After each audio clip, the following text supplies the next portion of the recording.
What's up, Hoopers? NBA breaking news. There's a new 4-team trade where everybody wins. And finally, just finally, well, that last roster spot that the Lakers has would be filled in this trade scenario. It's apparent right now there's not one team out there that can get Russell Westbrook off of the Lakers' plate.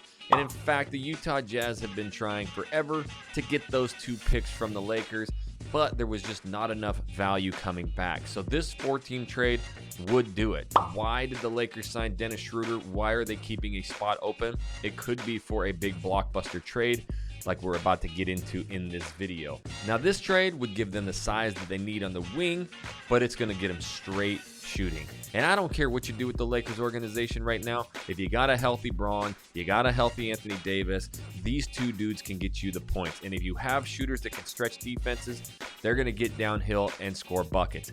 It's really going to be on the defensive end, and there is one of these players involved who is incredible on the defensive end with a sneaky long wingspan. And we're going to dive into that trade. I am your NBA white guy. I talk all things NBA hoops from a hooper's perspective. And if you love that kind of content, then make sure you dunk that like button and you hit the subscribe button so that you never miss a video.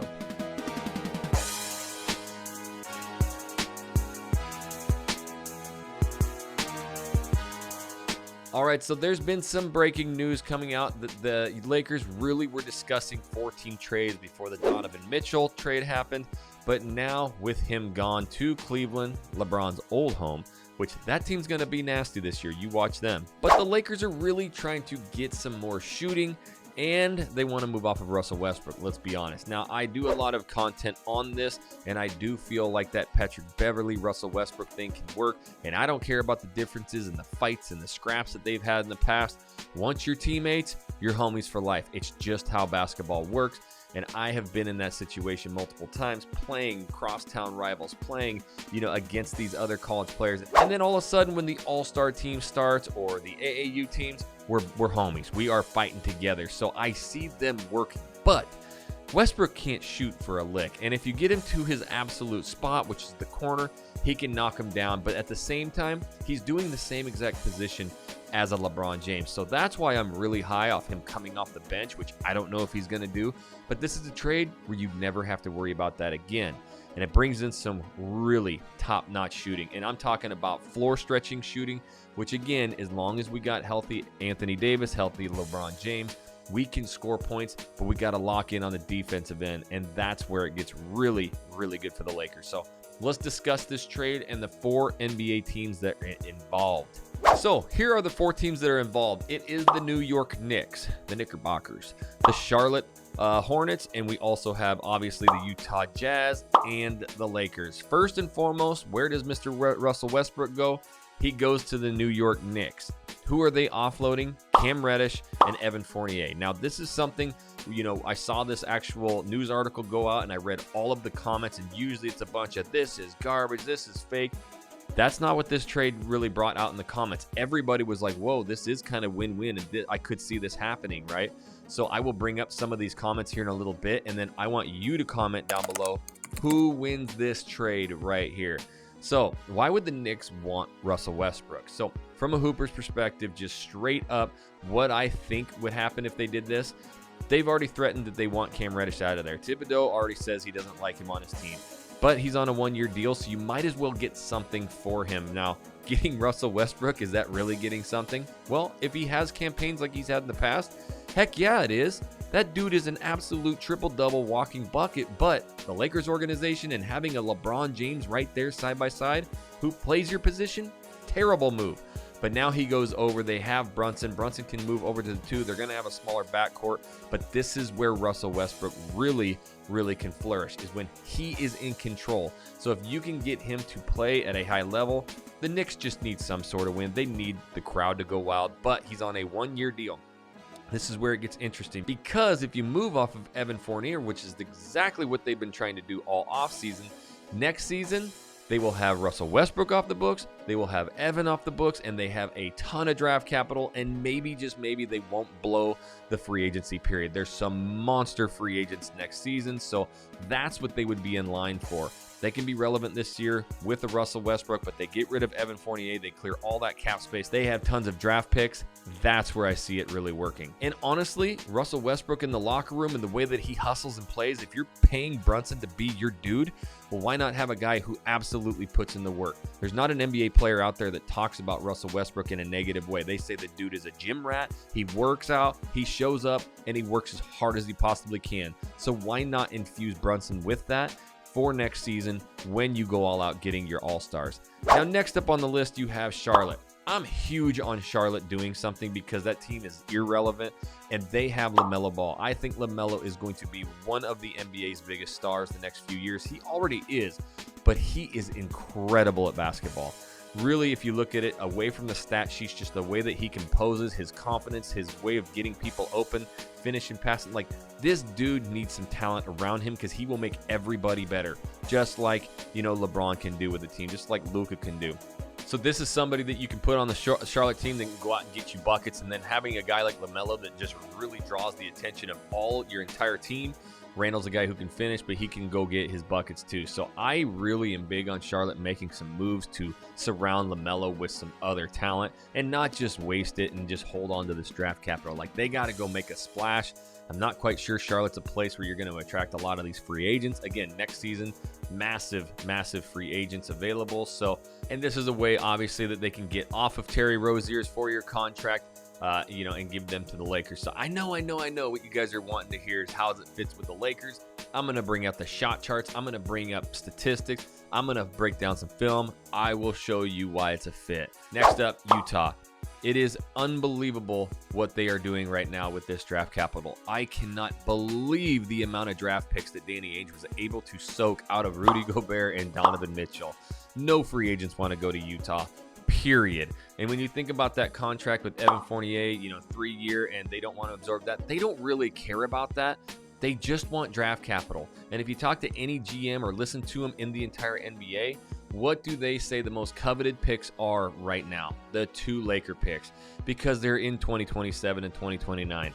LeBron, well, he could be in the league then, but he's probably not going to be a Laker. They're going to be trash. They have no picks left. Those are going to be number 1 picks all day long. So I think the whole league knows it. Danny Ainge will do anything to get him, and obviously just a straight up Bogdanović, Clarkson, Conley, whatever isn't working. So there's got to be other pieces involved.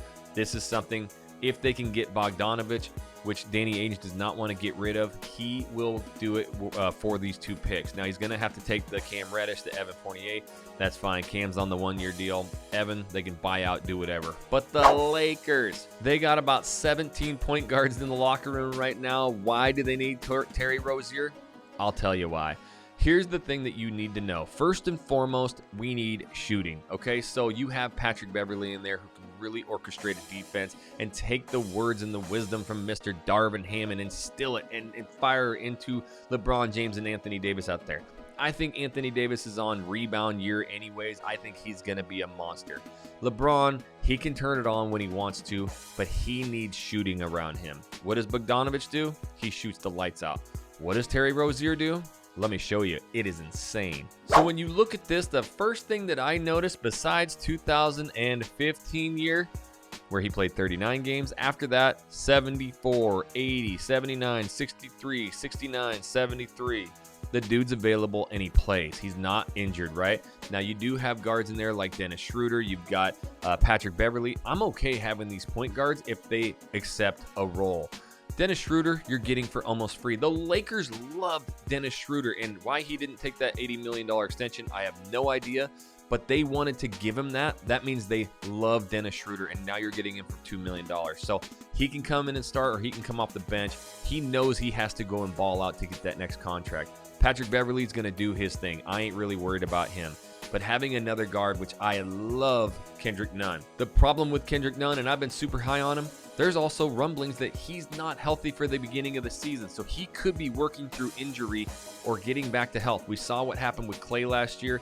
If Kendrick Nunn can go this entire year staying healthy, then maybe the following year he's an absolute monster. But I love Kendrick Nunn, but if he's not going to be healthy this year, Terry Rozier is a dude who is healthy and available. Now let's look at his shot chart because it is crazy. Oh, But before I get to that, you talk about defense. Now, if you have a smaller backcourt, that makes things difficult. I do feel as if you could put, Patrick Beverly out on a wing, and maybe he doesn't get stops all the time, but he's going to pester him and make things a little bit more difficult. But I would actually have him taking the Dame, the Steph, these dudes, and just being a pest, 94 feet. And then you can put a dude like Terry Rozier, who is only 6'1", but if you look at that beautiful little wingspan there, 6'8". He can get hands up into people's faces.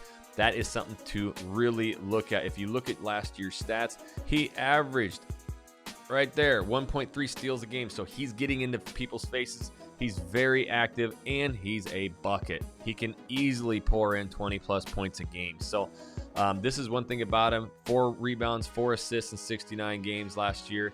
If we go to the shot chart, the first thing that I look at, what do I always talk about from a hooper's perspective? Confidence. It means everything. I see Russell Westbrook working on his shot. I don't care if he shoots 10 million shots this summer. His shot will never change, and even if he goes on a streak with his new shooting form, at some point he's going to miss 3 or 4 straight. It's going to get into his head. He'll go back to his old form. You're a hooper, you know this. It just does not work. You're going to go back to your old habits and try and find it, and it can be dangerous. This is something that really appeases me. He shot 39% last year, but this isn't on like 50 or 100 attempts. The dude shot 571 three-pointers last season alone. So this dude is putting up numbers and having stats that only like 6 players in the league are having, with points, attempts, and that's like Steph, Dame, Paul George. He is in the likes of that. Now, again, we have dudes who are very good in the corner on the Lakers organization. Pat Bev, even Russell Westbrook, which he would be out of here. But you have guys like Anthony Davis. They shoot a high percentage from the wings. Look at this, though. You have got him from straight away shooting 38%, 174 threes. Straight ahead, not as good. Kendrick Nunn, 42% right here, shoots it extremely well, but 38%. So on a 4-out, 1-in, you got 2 wings and you got 2 corners, right? So get these people to their spots. And look at this, 46%, 45%. But when you have guys like Patrick Beverly who shoots like 55% from here, and so does Anthony Davis, that's where you can put them. And then you get these guys up top who can shoot. Bogdonavich, let's look at that. Now, playing basketball my entire life and all through a collegiate career, there is one thing that you do before every game. You look at tendencies, right? If you're going to be guarding a guy, what are his tendencies? Now, if this is a guy who struggles from the 3 and he goes out and lights up for 25, that's just going to happen. You're going to have random nights of guys dropping 25, 30 points. But if they average, 3, 6, 9 points a game, you're not really worried about that. You're trying to shut down other tendencies. Just like a Patrick Beverly, like everybody says, oh, he shoots 40%. That's great, but he only averages 7, 8, 9 points a game. That's not what you're bringing him in for. And yes, he can hit some corner threes, but we need him playing defense at an extreme level, all 94 feet. But when you get that scouting report and it says, this guy jacks up 7 threes a game, he's shooting 42%, get out on him. That means that defender, the entire game, is going to be locked into this guy. Now, last season, you didn't have to do that. Hey guys, I don't care who shoots the ball, they're trash. So let's just pack the paint and not let LeBron James do anything. That's the game plan. And then it also turned into making the Lakers the worst defensive team in the league because they got so frustrated nothing was working. They're changing the offense, and you get stretch shooters like a Terry Rozier. You get Kendrick Nunn. You get Bogdanovic. Anthony Davis 2 years ago in 2020 was shooting almost 38% from 3. People respect that. It's in the scouting report, and he will drag defenses out too. This is where everything changes for the Lakers, and the people that sit behind desk and the stat guys, they're just going to look at numbers. I'm looking at fit, and what does that other basketball team across the court think of your players? Do they respect them as shooters or not? Because that is what will open up the offense. Now let's get back to the chart. But before I do that, if you like this Hoopers Talk, make sure you dunk that like button. And if you haven't yet, hit the subscribe button. I'm giving you the real insights here. So if we look at Bogdanovic, again, 461 threes. So scouting reports are going to say, okay, Rozier, the dude shoots 570 threes a game. Bogdanovic, 460. Last season, LeBron averaged 8 threes a game. This is a team that you're going to have to respect out on the perimeter, and it's going to open up the door. When you run a 4-out, 1-in system, I did an entire video breaking down the Lakers offense, looking at the Bucks offense because it's the exact system they ran, and there is so many openings for LeBron to drive, kick, right? Or just go to the bucket. This is going to be big for them. Again, shot charts, okay? If the guy gets down to the corner here, lights out, 46%. Across, 36, so not as hot. So we got to find somebody, you know, in the corners. But I'm not too worried about the corners. It's more straightaway, because in the NBA, dudes are more confident. You find like the PJ Tuckers and some of these dudes, they make a career out of sitting in the corners. So that's what we need, is the dudes who aren't afraid to be up top, you know? So 40% over on that side and 35. Again, these are hundreds and hundreds of 3-point attempts, not just 5 or 10, and he has extremely good numbers. And down low, the jumper, right? This is against, you know, big centers. He's going to make it a high level here. What do you think of this 4-team trade? Does everybody win, and do you love it? Now the Lakers don't take that Evan Fournier contract, and they have some absolute dogs in that locker room. Do you like it for the Lakers? Comment down below who wins this trade the most, and if you like it for the Lakers. Now you got to hit the like button and make sure you subscribe if you're loving the NBA white guy. This is a video that I shot talking about the Lakers offense. I break it down, the 4-out-1 in, with charts, with video, with footage, film. If you want to know what the Lakers are doing this year, it's right here. And until the next video, homies, we'll catch you later.